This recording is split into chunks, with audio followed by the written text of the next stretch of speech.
The crystalline spires of Zarthenia stretched toward the violet sky, their surfaces catching the light of 3 distant suns. Within the grand palace, Queen Anna of the Zarthenian Empire sat upon her throne of living metal, reviewing diplomatic reports with practiced efficiency. Her scales shimmered in hues of deep emerald and gold, marking her as royalty among her kind. Her mate Jenny, a human from the distant world called Earth, stood beside her, reviewing the same reports on his datapad. To the court officials and military commanders who filled the hall, he appeared unremarkable, a slender human male of average height, with sandy brown hair and quiet gray eyes. He spoke little during council meetings, offered modest suggestions when asked, and seemed content to remain in the shadow of his powerful wife. Anna had married him 3 cycles ago, after a chance encounter during a diplomatic mission to the Terran Federation. She had been immediately drawn to his gentle demeanor, his sharp intellect, and the calm wisdom he possessed. He had no titles, no military rank, no political connections. He had introduced himself simply as Jenny, a researcher. She loved him for his humility, for the way he treated her as an equal despite her royal status. What she didn't know, what Jenny had carefully avoided mentioning, was exactly what kind of research he had conducted. "Your Majesty," General Crickster announced, his 4 arms gesturing urgently at the holographic display. "The Vexther Armada has broken through our outer defenses. 17 colony worlds have gone dark. They're demanding our unconditional surrender within 1 solar rotation." The assembled court erupted in panicked murmurs. The Vexther were a merciless species of silicon-based warriors who had conquered half the known galaxy. Their ships numbered in the thousands, each one a kilometer-long dreadnought bristling with weapons that could crack planets. Anna's scales darkened to a troubled bronze. "How many ships do we have in position to defend the homeworld?" 43 capital ships, Your Majesty, perhaps 200 support vessels." Crickster's voice was grim. "Intelligence suggests they're bringing at least 400 dreadnoughts to Zarthenia. We cannot win this battle." "Then we evacuate," Anna said firmly. "Prepare the civilian transports. We'll retreat to the outer colonies and regroup." "No need for that," Jenny said quietly. Every eye in the chamber turned to the human. Anna looked at her mate with surprise. Jenny rarely spoke during military briefings, and never with such certainty. "Jenny, beloved, I appreciate your optimism, but I can handle the Vexther fleet." He said it the way someone might mention they could handle picking up groceries. The chamber fell silent. Then slowly laughter began to ripple through the assembled officials. A human handle the unstoppable Vexther Armada. It was absurd. General Crickster's mandibles clicked in what Anna recognized as his species' version of a polite dismissal. "With respect, Jenny of Earth, this is a matter for professional warriors. Perhaps you should."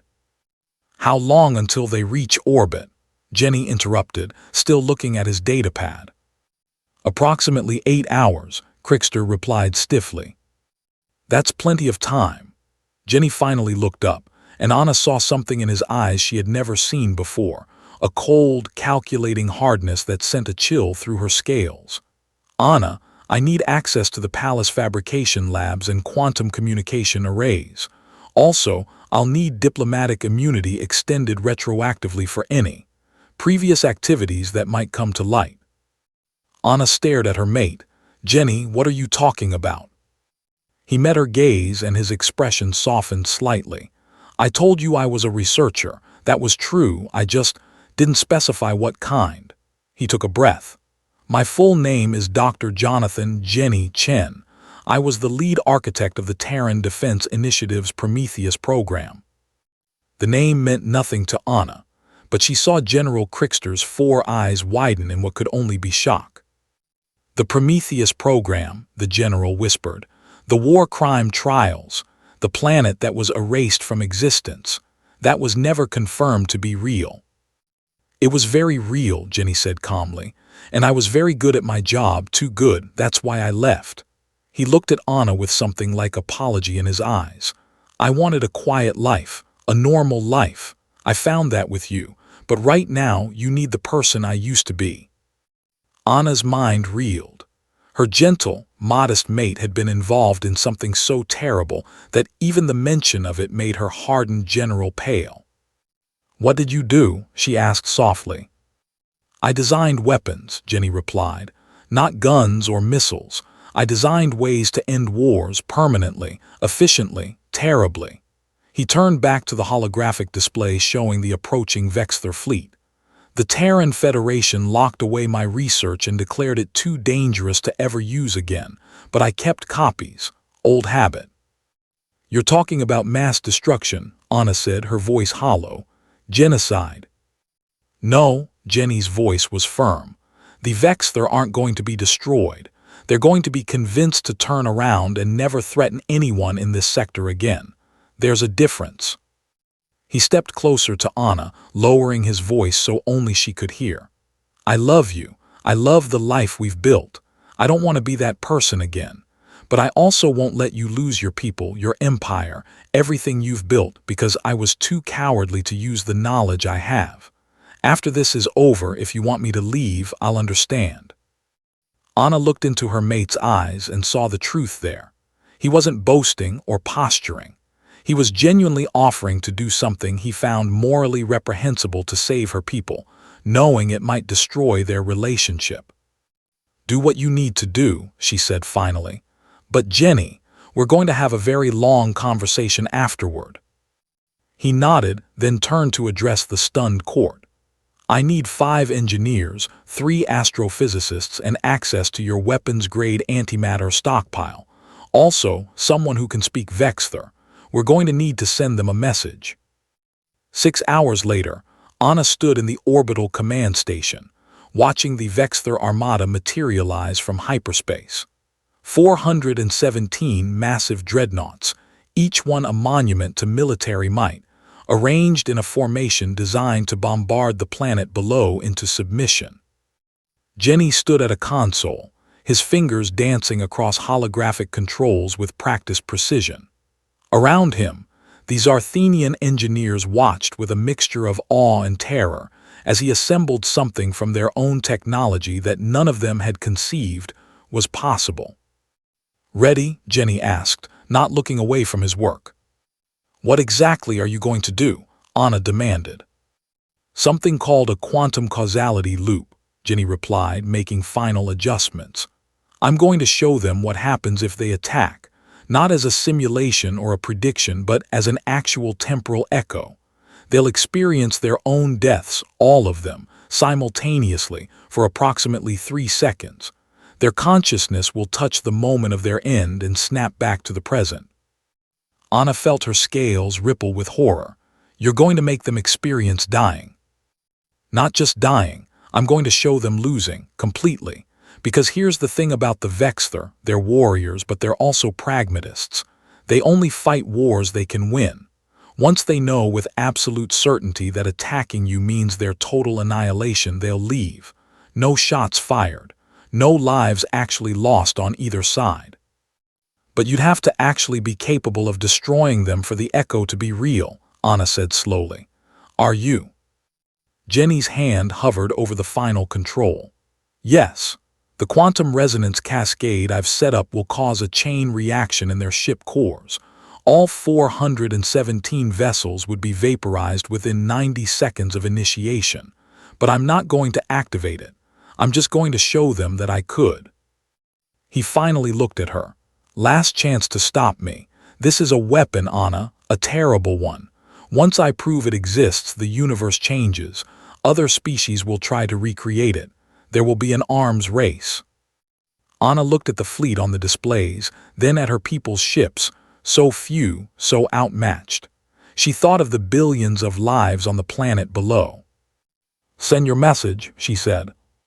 Jenny activated the sequence. For 3 seconds, nothing seemed to happen. Then, on every screen, Anna watched as 417 Vexthor dreadnoughts simultaneously fired their maneuvering thrusters in chaotic, uncoordinated patterns. Ships collided with each other. Formations broke apart. The disciplined armada dissolved into panic. Then came the transmission on all frequencies in the Vexther's harsh, crystalline language. "We withdraw. The price is too high." Within minutes, the entire fleet began jumping back to hyperspace, fleeing the system in complete disarray. The command center erupted in cheers, but Anna only watched as Jenny slumped against the console, looking suddenly exhausted and older than his years. Later in their private chambers, Anna found Jenny standing on the balcony, looking up at the stars. "You saved my empire," she said softly. "Billions of lives." "I terrorized an entire fleet," he replied. "Made them feel their own deaths, even if they were going to kill others. That's not something I'm proud of." Anna moved to stand beside him. "Is this who you were before?" "Worse," Jenny admitted. "I actually used those weapons. Ended conflicts, yes. Saved lives in the long run, probably. But the things I designed," he shook his head.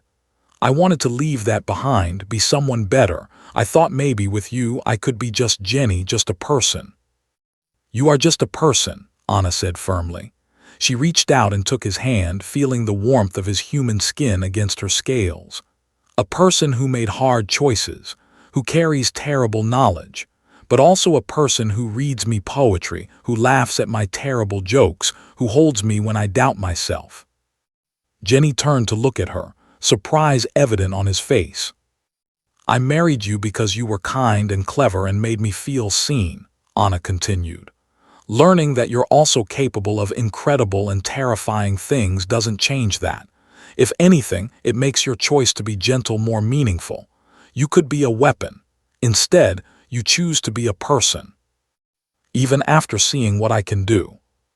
"Especially after seeing what you can do," Anna said. "You had that power all along. You chose not to use it until you had no choice. That's not the action of a monster. That's the action of someone with principles." Jenny pulled her close and Anna wrapped her arms around him. They stood there in silence, watching the stars, as below them the Zarthenian people celebrated their salvation.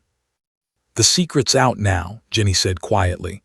"About what I am, what I can do. Others will come looking, want me to build weapons for them.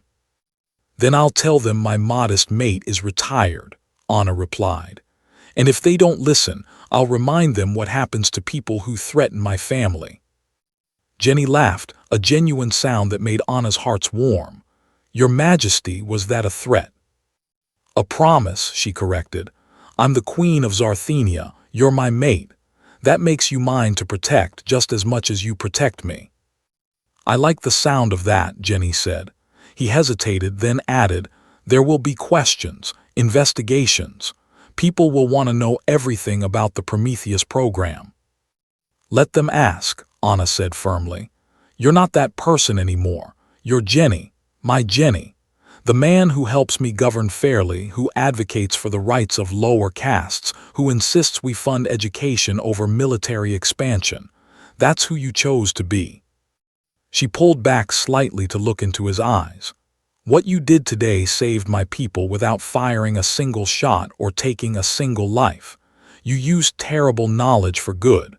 That's not something to be ashamed of. It's something to be proud of." Jenny smiled, and Anna saw the weight lift slightly from his shoulders.